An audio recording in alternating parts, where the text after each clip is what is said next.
I'm Rose Wright, and I am the Conflict Advisor at the British Embassy in Juba.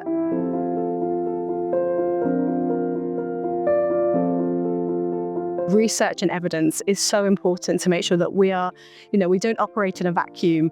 And the professor sort of said that communities and society isn't static. It's dynamic and it's moving all the time, and things change all the time. And so for us, it's really important that we make sure that we're continually understanding the context, understanding how things are impacting societies in different ways, particularly conflict. And then secondly, I think in terms of the regional implications, we're in a time where, we see these polycrises around the world. We see this increase in instability and in conflict. And it's really important that we understand how the kind of different conflict in, different contexts is impacting, and how we have this conflict system, and it's about how these situations impact each other. And I think for me, that's why XCEPT has been a really helpful program.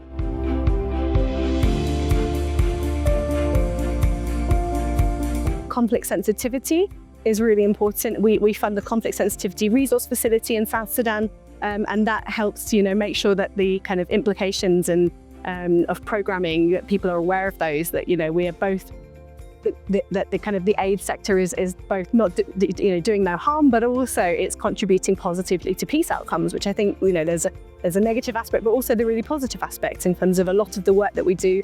It produces peace dividends. So I think that is really key. So I think it's understanding the context. And I think, we had some really good discussions today about gender norms and about kind of the triple burden that women face, which I think is really, really important. And I think these are some of the conversations we have globally at the moment. This is stuff that is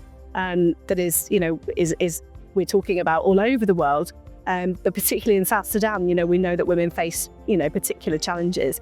And I think, we're really excited that we're about to launch a new sort of gender-based violence program trying to address harmful gender norms, and working really closely with communities around that. So I think that is something that will impact kind of how we are, how we're doing programming and how we're working.